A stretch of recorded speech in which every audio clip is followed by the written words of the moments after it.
Hi hello ನಮಸ್ತೆ welcome back to another video. ಇವತ್ತಿನ ವಿಡಿಯೋದಲ್ಲಿ ಉತ್ತರ ಪ್ರದೇಶದಲ್ಲಿರುವ ಅಯೋಧ್ಯೆಯಲ್ಲಿರುವಂಥ ರಾಮ ಮಂದಿರದ ಬಗ್ಗೆ ನಿಮಗೆಲ್ಲ ಗೊತ್ತೇ ಇರ್ಬೋದು. 2024ರಲ್ಲಿ ಅದರ ಉದ್ಘಾಟನೆ ಆಗುತ್ತೆ. ಈಗಾಗಲೇ 2 ವರ್ಷಗಳು ಆಲ್ರೆಡಿ ಕಳೆದಿದೆ. ಬಟ್ ಇವಾಗ ಏನಪ್ಪ ಅಂತ ಹೇಳಿದ್ರೆ ಕೆಲವು 10-15 ದಿನಗಳಿಂದ ಇದರದ ಬಗ್ಗೆ ರಾಮ ಮಂದಿರದ ಸೇವಾ ಟ್ರಸ್ಟ್ ಅಂತ ಒಂದು ಟ್ರಸ್ಟ್ ಇದೆ. ಯಾಕಂದರೆ ಇಲ್ಲಿ ಬರುವ ಹಣವನ್ನು ಸಂಗ್ರಹಿಸಿ ಅದನ್ನು ದೇವಸ್ಥಾನಕ್ಕೆ ಬಳಸುವಂಥ ಒಂದು ಟ್ರಸ್ಟ್ ಇದು. ಆ್ಯಕ್ಚುಲಿ ಇದರಲ್ಲಿ BJP ಅವರಿದ್ದಾರೆ, RSS ಅವರಿದ್ದಾರೆ, ಮತ್ತು ಈ ರಾಮ ಮಂದಿರಕ್ಕೆ ಹೋರಾಟ ಮಾಡಿದಂಥ ತುಂಬ ಜನ ಈ ಟ್ರಸ್ಟ್ನಲ್ಲಿದ್ದಾರೆ.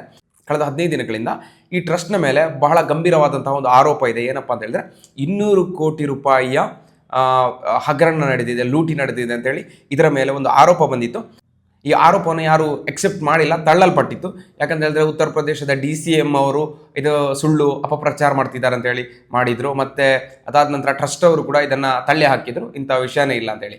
ಬಟ್ ಜೂನ್ 13 ಒಂದು 15 ದಿನಕ್ಕಿಂತ ಮುಂಚೆ ಜೂನ್ 13 ತಾರೀಕಿನಂದು ಉತ್ತರ ಪ್ರದೇಶದ ಮುಖ್ಯಮಂತ್ರಿ ಯೋಗಿ ಆದಿತ್ಯನಾಥ್ ಅವರು ಒಂದು SIT ತನಿಖೆಗೆ ಆದೇಶ ಮಾಡ್ತಾರೆ. ಈ ರಾಮ ಮಂದಿರ ಸೇವಾ ಟ್ರಸ್ಟ್ನ ಬಗ್ಗೆ, ಇಲ್ಲಿ ನಡೆದಿರುವ ಹಗರಣ ಲೂಟಿಯ ಬಗ್ಗೆ ಸ್ವಲ್ಪ ತನಿಖೆ ಮಾಡಿ ಚಾರ್ಜ್ ಶೀಟ್ ಸಲ್ಲಿಸಿ ಅಂತೇಳಿ ಅವರು ಒಂದು SIT ರಚನೆ ಮಾಡಿರ್ತಾರೆ. ಅದರಲ್ಲಿ 3-4 ಜನ SIT ಅಧಿಕಾರಿಗಳು ರಚನೆ ಆಗಿರುತ್ತೆ.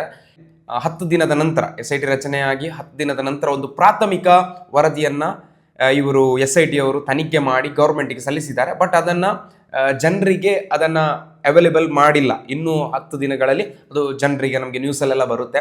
ಅದು ಯಾಕಂತೇಳಿ ನಮ್ಗೆ ಗೊತ್ತಾಗಲ್ಲ, ಮತ್ತೇನೆ ನೋಡಬೇಕಷ್ಟೇ. ಅದರಲ್ಲಿ ನಮಗೆ ಕಾನ್ಫಿಡೆನ್ಷಿಯಲ್ ಗೈಡ್ಲೈನ್ಸ್ ಅಂತ ಹೇಳಿ ಅದನ್ನು ಜನರಿಗೆ ಕೊಟ್ಟಿಲ್ಲ. ಬಟ್ ಸರ್ಕಾರಕ್ಕೆ ಇವರು ಸಲ್ಲಿಕೆ ಮಾಡಿದ್ದಾರೆ. ಸಲ್ಲಿಕೆ ಮಾಡಿದ ತಕ್ಷಣ ಜೂನ್ 23ಕ್ಕೆ ಸಲ್ಲಿಕೆ ಮಾಡಿದ್ದಾರೆ. ಮತ್ತೆ 2 ದಿನಗಳಲ್ಲಿ ಈ ರಾಮ ಮಂದಿರ ಮತ್ತು ಇಲ್ಲಿ ಅಯೋಧ್ಯೆ ರಾಮ ಜನ್ಮಭೂಮಿ ಟ್ರಸ್ಟ್ ಇದೆಯಲ್ಲ, ಸೇವಾ ಟ್ರಸ್ಟ್, ಇದಕ್ಕೆ ಸಂಬಂಧಪಟ್ಟಂತೆ 8 ಜನರ ಬಂಧನ ಆಗಿದೆ. ಆಲ್ರೆಡಿ ಮೊನ್ನೆ ಆಗಿದೆ 8 ಜನರ ಬಂಧನ. ಇವರು ಯಾರೆಲ್ಲ ಬಂಧನ ಆಗಿದ್ದಾರೆ, ಇವರನ್ನ ಯಾಕೆ ಬಂಧನ ಮಾಡಿದ್ದಾರೆ, ಇಲ್ಲಿ ಏನೆಲ್ಲ ಅವ್ಯವಹಾರ ನಡೆದಿದೆ, ಹೇಗೆಲ್ಲ ಲೂಟಿ ಮಾಡಿದ್ದಾರೆ, ಹೇಗೆಲ್ಲ ಹಣವನ್ನು ಲೂಟಿ ಮಾಡಿದ್ದಾರೆ ಅಂತೇಳಿ ಪಿನ್ ಟು ಪಿನ್ ಡೀಟೇಲ್ಸ್ ಇದೆ. ಮತ್ತು ಅದನ್ನು ನೋಡ್ತಾ ಹೋಗೋಣ. ಇದು ಫಸ್ಟಿಗೆ ಬೆಳಕಿಗೆ ಬಂದಿದ್ದು ಇವರು ಉತ್ತರ ಪ್ರದೇಶದಲ್ಲಿ ನಿಮ್ಗೆ ಗೊತ್ತಿರ್ಬೋದು, ಅಧಿಕಾರದಲ್ಲಿರೋದು BJP, ಯೋಗಿ ಆದಿತ್ಯನಾಥ್ ಮುಖ್ಯಮಂತ್ರಿ. ಬಟ್ ಇಲ್ಲಿ ಅಪೋಸಿಷನ್ ಲೀಡರ್ ಆಗಿರೋದು ಅಖಿಲೇಶ್ ಯಾದವ್, ನಿಮ್ಗೆ ಗೊತ್ತಿರ್ಬೋದು. ಅಖಿಲೇಶ್ ಯಾದವ್ ಅವರು ಜೂನ್ 7ರಂದು ಒಂದು ಟ್ವೀಟ್ ಮಾಡ್ತಾರೆ. ಈ ರಾಮ ಮಂದಿರದಲ್ಲಿ ಇಷ್ಟು ದುಡ್ಡಿನ ಸುಮಾರು 200 ಕೋಟಿಯ ಲೂಟಿ ಆಗಿದೆ, ಹಣ ಸಂಗ್ರಹದಲ್ಲಿ ಮೋಸ ಆಗಿದೆ, ಇದನ್ನು ಕದ್ದಿದ್ದಾರೆ ಅಂತೇಳಿ ಅವರೊಂದು ಸ್ಟೇಟ್ಮೆಂಟ್ ಕೊಡ್ತಾರೆ. ಅದು ಕೂಡ ಟ್ವಿಟರ್ನಲ್ಲಿ. ಆಗ ಎಲ್ಲರೂ ತಿಳ್ಕೊತಾರೆ ಏನಪ್ಪ ಅಂತಂದರೆ ಇನ್ನು 7-8 ತಿಂಗಳು ಇರೋದು UP ಎಲೆಕ್ಷನ್ಗೆ, 7-8 ತಿಂಗಳು ಇರೋದು. UPಯಲ್ಲಿ, ಉತ್ತರ ಪ್ರದೇಶದಲ್ಲಿ ನಿಮ್ಗೆ ಗೊತ್ತಿರ್ಬೋದು, ಈ ಧರ್ಮವನ್ನು ಇಟ್ಟು ರಾಜಕೀಯ ಮಾಡ್ತಾರೆ. ಈ ರಾಮ ಮಂದಿರ ಹೆಸರಿನಲ್ಲಿ ಅದು ಇದು ಹಿಂದೂ ಮುಸಲ್ಮಾನ್ ಆ ಥರ ಮಾಡಿ ಪಾಲಿಟಿಕ್ಸ್ ಜಾಸ್ತಿ ಮಾಡ್ತಾರೆ. ಅದಕ್ಕೆ ಬೇಕಾಗಿ ಆಗಿರ್ಬೋದು ಈ ಅಖಿಲೇಶ್ ಯಾದವ್ ಅದೇ ಥರ ಹೇಳಿರ್ಬೋದು. ಸುಮಾರು 200 ಕೋಟಿ ನಿಮಗೆ ಹಗರಣ ಮಾಡೋದು, ಅದು ಕೂಡ ರಾಮ ಜನ್ಮಭೂಮಿ ಅಯೋಧ್ಯೆಯಲ್ಲಿ ಅಂತ ಹೇಳೋದು, ಅದು ಅಷ್ಟು ಈಸಿಯ ಮಾತಲ್ಲ, ಸುಮ್ಮನೆ ಹೇಳಿದಾಗಿರ್ಬೋದು ಅಂತೇಳಿ ತಿಳ್ಕೊಂಡ್ರು. ಬಟ್ ಇದು ದಿನಕ್ಕೆ ಇದರ ಪ್ರೆಷರ್ ಜಾಸ್ತಿ ಆಗ್ತಾ ಹೋಯಿತು. ಅವಾಗ ಅಲ್ಲಿ ಒಂದು ಅವ್ರಿಗೂ CM ಅವ್ರಿಗೂ ಕೂಡ ಅದರದ್ದು ವಿಷಯ ಡೀಟೇಲ್ಸ್ ಗೊತ್ತಾಗುತ್ತೆ. ಅವರು ಅದಕ್ಕೆ ತನಿಖೆ ಕೊಡ್ತಾರೆ. ತನಿಖೆ ಕೊಟ್ಟು ಇವಾಗ ಅದರ ರಿಪೋರ್ಟ್ ಕೂಡ ಸಲ್ಲಿಕೆ ಆಗಿದೆ. ಬಟ್ ಅದಲ್ಲಿ ಏನಿದೆ ಅಂತೇಳಿ ನಮಗೆ ಇವಾಗ ಗೊತ್ತಾಗಲ್ಲ, ಒಂದು 10 ದಿನ ಕಳೆಯುತ್ತೆ ಇನ್ನು ಕೂಡ.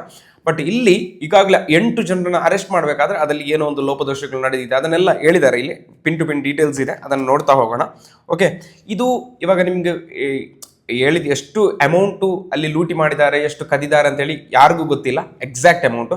ಬಟ್ ಕೆಲವರು ಆರೋಪ ಮಾಡಿದ್ರೆ 5,000 ಕೋಟಿ ಅಂತ ಹೇಳ್ತಾರೆ, ಅಷ್ಟಾಗಲ್ಲ. ಇನ್ನು ಅಖಿಲೇಶ್ ಯಾದವ್ ಅವರು 200 ಕೋಟಿ ಅಂತೇಳಿ ಆರೋಪ ಮಾಡಿದ್ದಾರೆ.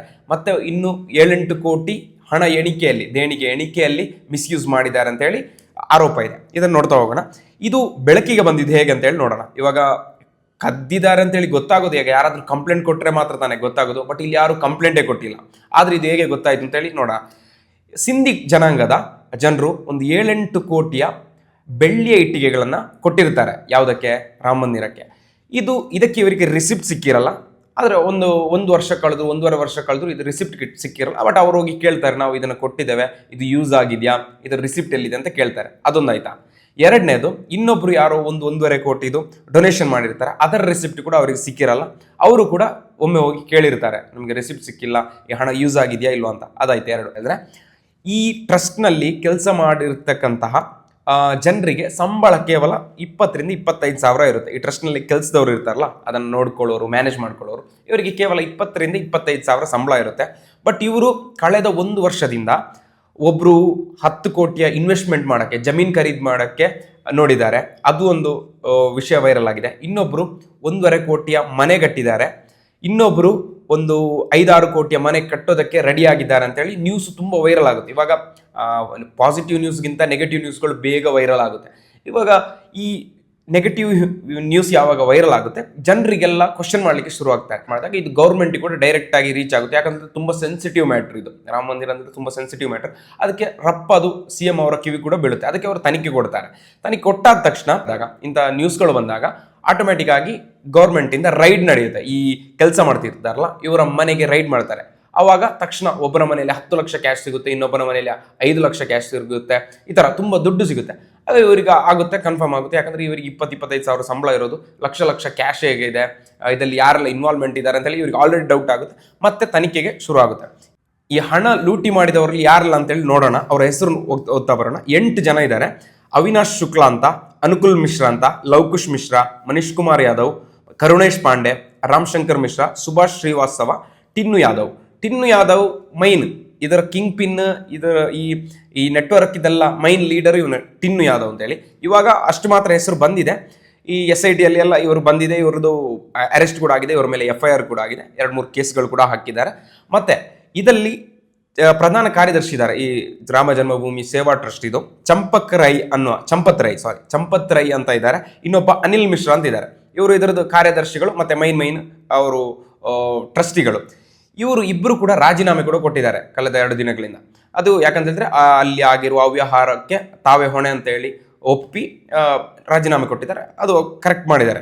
ಇಲ್ಲಿ ಈ ಟಿನ್ನು ಯಾದವ್ ಅನ್ನುವಂಥ ಕಿಂಗ್ ಪಿನ್ ಇದಾನಲ್ಲ, ಮೈನ್ ಈ ನೆಟ್ವರ್ಕ್ ಅನ್ನು ನಡೆಸುವನು, ಇವನು ಈ 200 ಕೋಟಿಯ ಅವ್ಯವಹಾರ ನಡೆದಿದೆ ಅನ್ನೋದಕ್ಕೆ ಇವನೇ ಮೈನ್ ಅಂತ ಹೇಳಿ ಹೇಳಲಾಗ್ತಾ ಇದೆ.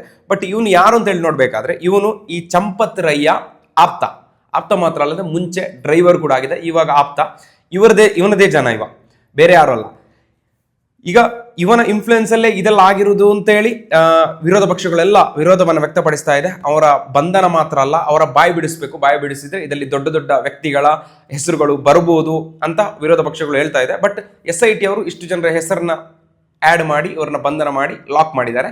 ಮತ್ತೆ ಇದು ಬೆಳಕಿಗೆ ಬಂದಿದ್ದು ಜೂನ್ 7ರಂದು ಆಡಿಟ್ ಮಾಡ್ತಾ ಇರ್ತಾರೆ. ಒಂದು 10-15 ದಿನಕ್ಕಿಂತ ಮುಂಚೆ, 17 ದಿನಕ್ಕಿಂತ ಮುಂಚೆ ಇವರು ಆಡಿಟ್ ಮಾಡಬೇಕಾದ್ರೆ ಅಲ್ಲಿ ಕೆಲವೊಂದು ಡೌಟ್ಗಳು ಬಂದಿತ್ತು. ಸಮಾಜವಾದಿ ಪಕ್ಷದ ಮಿನಿಸ್ಟರ್ ಒಬ್ರು ಇದ್ರು, ಅವರಿಗೆ ಡೌಟ್ ಬಂದಿತ್ತು. ಅವರು ಅಖಿಲೇಶ್ ಯಾದವ್ಗೆ ಹೋಗಿ ಹೇಳ್ತಾರೆ, ಅವರು ಟ್ವೀಟ್ ಮಾಡಿ ಇದನ್ನು ಬಹಿರಂಗಪಡಿಸ್ತಾರೆ. ನಂತರ ತನಿಖೆ ಎಲ್ಲ ಆಗುತ್ತೆ.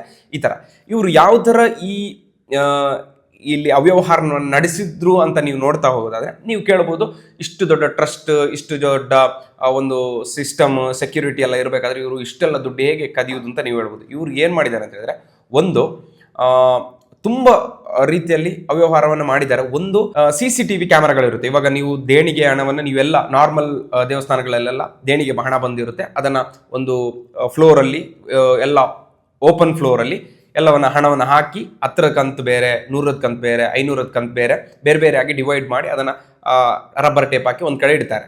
ಇವ್ರು ಏನು ಮಾಡಿದ್ದಾರೆ ಅಂತ ಹೇಳಿದ್ರೆ, ಈ CCTV ಇರೋ ಕಡೆಯಲ್ಲಿ ಇವರು 8 ಜನ ಇದ್ರು, 4 ಜನ CC ಕ್ಯಾಮರಾದ ಅಡ್ಡ ಹೋಗಿ ಈ ಥರ ನಿಲ್ತಾ ಇದ್ರು. ಅಡ್ಡ ಹೋಗಿ ನಿಂತಾಗ ಈ ಎಣಿಕೆ ಕಾರ್ಯಕ್ರಮದಲ್ಲಿ ಕಾಣೋದಲ್ಲ. ಈ ಎಣಿಕೆ ಮಾಡುವವರು ಏನು ಮಾಡ್ತಾ ಇದ್ರು ಅಂತ, ಇವ್ರು ಅಡ್ಡ ಹೋಗಿ ನಿಂತಾಗ ಕರೆಕ್ಟಾಗಿ ಆ ದುಡ್ಡನ್ನು ಒಳಗಡೆ ಎಗರಿಸ್ತಾ ಇದ್ರು ಅಂತೇಳಿ ಆರೋಪ ಮಾಡಲಾಗ್ತಾ ಇದೆ. ಬಟ್ ಆ CCTV ಫೂಟೇಜನ್ನು ಅವರೇನು ಲೀಕ್ ಏನು ಮಾಡಿಲ್ಲ, ಅದನ್ನು ಏನು ಜನರಿಗೆ ಪಬ್ಲಿಕ್ಗೆ ಕೊಟ್ಟಿಲ್ಲ, ಮೀಡಿಯಾಗಳಿಗೆ ಕೊಟ್ಟಿಲ್ಲ. ಇದನ್ನು ಹೇಳಲಾಗ್ತಾ ಇದೆ ಈ ಥರ ಅಂತೇಳಿ. ಇವರು CCTVಗೆ ಅಡ್ಡ ನಿಲ್ತಾರೆ, 4 ಜನ ಹಣವನ್ನು ಲಪಟಾಯಿಸ್ತಾರೆ. ಅದಾಯ್ತಾ? ಅದು ಮಾತ್ರ ಅಲ್ಲ, ಇಲ್ಲಿ ಕ್ಯಾಲ್ಕುಲೇಷನ್ ಎಲ್ಲ ಮಾಡಿ ಇವಾಗ 5,000 ರೂಪಾಯಿ ಕಟ್ಟಿದ್ರೆ ಅದರಲ್ಲಿ 60,000 ರೂಪಾಯಿ ಆ್ಯಡ್ ಮಾಡ್ತಾರೆ, 10,000 ರೂಪಾಯಿ ಜಾಸ್ತಿ ಆ್ಯಡ್ ಮಾಡಿ ತಗೊಂಡೋಗ್ಬೇಕಾದ್ರೆ. ಇವಾಗ ಇಲ್ಲಿ ಮಾತ್ರ CCTV ಇರುತ್ತೆ, ಹಣ ತಗೊಂಡೋಗ್ಬೇಕಾದ್ರೆ CCTV ಇರಲ್ಲ. ತಗೊಂಡೋಗ್ಬೇಕಾದ್ರೆ 50,000 60,000 ಕಂತು ಇರುತ್ತಲ್ಲ, ಅದ್ರಲ್ಲಿ 10,000 ತೆಗಿತಾರೆ. ಆ ಥರ ಎಲ್ಲ ಅವ್ಯವಹಾರ ಮಾಡಿದ್ದಾರೆ ಅಂತ ಹೇಳಲಾಗ್ತಾ ಇದೆ. ಅದು ಮಾತ್ರ ಅಲ್ಲದೆ ದೇವಾಲಯದ ಹಣ ಎಣಿಸುವ ಕಾರ್ಯವನ್ನು SBI ಅವರಿಗೆ ಕಾಂಟ್ರಾಕ್ಟ್ ಕೊಡಲಾಗಿರುತ್ತೆ. ಅದು ಮಾತ್ರ ಅಲ್ಲದೆ ಅವರೇನಪ್ಪ ಅಂತ ಹೇಳಿದ್ರೆ ಒಂದು ಏಜೆನ್ಸಿಗೆ ಇದನ್ನು ಕಾಂಟ್ರಾಕ್ಟ್ ಕೊಟ್ಟಿರ್ತಾರೆ, ನೀವು ಎಣಿಕೆ ಮಾಡಿ ಕೊಡಬೇಕು ಅಂದರೆ. SBI ಅವ್ರಿಗೆ ಆಗಲ್ಲ, SBI ಅವ್ರದ್ದು ಬ್ಯಾಂಕ್ ಮಾತ್ರ, ಅವರು ಟ್ರಾನ್ಸ್ಫರ್ ಮಾಡಿ ಅವರ ಬ್ಯಾಂಕ್ ಅಕೌಂಟ್ಗೆ ಡೆಪಾಸಿಟ್ ಮಾಡ್ಕೊಳ್ತಾರೆ. ಅದಕ್ಕೆ ಅಲ್ಲಿನದೇ ಒಂದು ಏಜೆನ್ಸಿಗೆ ಕೊಟ್ಟಿರ್ತಾರೆ. ಅಲ್ಲಿ ಸಾಧಾರಣ ಅದರಲ್ಲಿ ಹಣ ಎಣಿಕೆ ಕಾರ್ಯಕ್ರಮಕ್ಕೆ 50 ಜನ ಬಂದಿರ್ತಾರೆ ಏಜೆನ್ಸಿಯವರು. 50 ಜನ ಬರೋದು ಮಾತ್ರ ಅಲ್ಲ, ಇಲ್ಲಿ ಏನಪ್ಪ ಅಂತ ಹೇಳಿದ್ರೆ ಈ ಚಂಪಕ್ ರೈ ಅನ್ನೋರು ಇದಾರಲ್ಲ, ಇದರ ಟ್ರಸ್ಟ್ ಇದು ಕಾರ್ಯದರ್ಶಿ, ಇವರ ಜನ ಇದ್ದಾನೆ ಇವರ ಆಳು, ಇವರ ಆಪ್ತ ಟಿನ್ನು ಯಾದವ್ ಅಂತೇಳಿ. ಟಿನ್ನು ಯಾದವ್ ಮತ್ತೆ ಕರುಣೇಶ್ ಪಾಂಡೆ, ಅವನ ಮಗ ಅನುಕುಲ್ ಮಿಶ್ರಾ, ಲವಕುಶ್ ಮಿಶ್ರಾ, ಇವರು 4-5 ಜನ, ಇವರೆಲ್ಲ ಸಂಬಂಧಿಕರು. ಮಗ, ಅಳಿಯ, ಅಣ್ಣ, ತಮ್ಮ, ಈ ಥರ 4-5 ಜನ ಒಂದೇ ಫ್ಯಾಮಿಲಿಯವರು ಇದ್ದಾರೆ. ಇವರೆಲ್ಲ ಈ 50 ಜನ ಮಾತ್ರ ಅಲ್ಲ, ಇವರೆಲ್ಲ ಇನ್ಫ್ಲೂಯೆನ್ಸ್ ಅಲ್ಲಿ ಇವರು ಕೂಡ ಹೋಗಿ ಅಲ್ಲಿ ಹಣ ಎಣಿಕೆ ಕಾರ್ಯಕ್ರಮದಲ್ಲಿ ಕೂತಿದ್ದಾರೆ. ಅದು ಮಾತ್ರ ಅಲ್ಲದೆ ಇವರು ಅಲ್ಲಿ ಮಾನಿಟರ್ ಮಾಡಲಿಕ್ಕೆ ಜನ ಇದ್ರು, CCTV ಇತ್ತು, ಟ್ರಸ್ಟಿಗಳಿದ್ರು, ಅಧಿಕಾರಿಗಳಿದ್ರು. ಇವರೆಲ್ಲ ಇದ್ರೂ ಕೂಡ ಇವರ ಕಣ್ ತಪ್ಪಿಸಿ ಇವರು ಹಣವನ್ನು ಎಗರಿಸಿದ್ದಾರೆ ಅಂತೇಳಿ ಹೇಳಲಾಗ್ತಾ ಇದೆ. ಬಟ್ ಇಲ್ಲಿ ಜನರದ್ದು ಮತ್ತೆ ವಿರೋಧ ಪಕ್ಷದ್ದು ಆರೋಪ ಏನಪ್ಪ ಅಂತಂದ್ರೆ, ಇಷ್ಟು ದೊಡ್ಡ ಸ್ಕ್ಯಾಮ್ ಮಾಡಬೇಕಾದ್ರೆ ಖಾಲಿ 8 ಜನರಿಂದ ಸಾಧ್ಯನೇ ಇಲ್ಲ. 200 ಕೋಟಿ ಎಲ್ಲ ಹೆಚ್ಚು ಕಮ್ಮಿ ಅವ್ಯವಹಾರ ಮಾಡಬೇಕಾದ್ರೆ ಖಾಲಿ 8 ಜನರಿಂದ ಸಾಧ್ಯನೇ ಇಲ್ಲ. ಅದು ಕೂಡ ಇವರು ಸಣ್ಣ ಸಣ್ಣ ಕೆಲಸದವರಿಂದ ಇಷ್ಟು ದೊಡ್ಡ ಪ್ಲಾನ್ ಮಾಡ್ಲಿಕ್ಕೆ ಸಾಧ್ಯನೇ ಇಲ್ಲ. ಅಲ್ಲಿ ಯಾರೋ ದೊಡ್ಡ ಅವ್ಯವಹಾರ ಮಾಡೋರಿದ್ದಾರೆ, ದೊಡ್ಡ ಪೋಸ್ಟಲ್ಲಿ ಇರೋರಿದ್ದಾರೆ, ದೊಡ್ಡ ಅಧಿಕಾರದಲ್ಲಿರೋರು ಏನೋ ಲಪಡ ಮಾಡಿದ್ದಾರೆ. ಬಟ್ ಅವರ ಹೆಸರು ಬಂದಿಲ್ಲ, ಅವರ ಹೆಸರು ಬರಲೇಬೇಕು ಅಂತ ಹೇಳಿ ಇವರು ಆಗ್ರಹಿಸ್ತಾ ಇದ್ದಾರೆ. ಇನ್ನು ಕಾದು ನೋಡೋಣ ಏನೆಲ್ಲ ಆಗುತ್ತೆ ಅಂತ ಹೇಳಿ. ಇಷ್ಟರವರೆಗೆ 8 ಜನರನ್ನ ಬಂಧನ ಮಾಡಿ ಅವರ ಮೇಲೆ FIR ಆಗಿದೆ, ಕೇಸ್ ನಡೀತಾ ಇದೆ. ಇನ್ನು 10 ದಿನದಲ್ಲಿ ಇದರ SITಯ ಪ್ರಾಥಮಿಕ ರಿಪೋರ್ಟ್ ಈಗಾಗಲೇ ಬಂದಿದೆ. ಇನ್ನು ಕಂಪ್ಲೀಟ್ ರಿಪೋರ್ಟ್ ಯಾವಾಗ ಬರುತ್ತೆ ಅಂತ ಹೇಳಿ ಕಾದು ನೋಡೋಣ. ಏನಿಲ್ಲ ಅಂದ್ರೆ ಒಂದು 10-15 ದಿನ ಆಗುತ್ತೆ. ಮತ್ತೆ ನಮ್ಮ CM ಉತ್ತರ ಪ್ರದೇಶ CM ಅವರು ಏನು ಇದಕ್ಕೆ ಆಕ್ಷನ್ ತಗೋತಾರೆ ಅಂತೇಳಿ ಕಾದು ನೋಡೋಣ. ಓಕೆ, ಈ ವಿಡಿಯೋ ನಿಮ್ಗೆ ಇಷ್ಟ ಆಗಿದ್ರೆ ಲೈಕ್ ಮಾಡಿ, ಶೇರ್ ಮಾಡಿ ಮತ್ತು ಮರೆಯದೆ ಸಬ್ಸ್ಕ್ರೈಬ್ ಮಾಡಿ. Thank you for watching.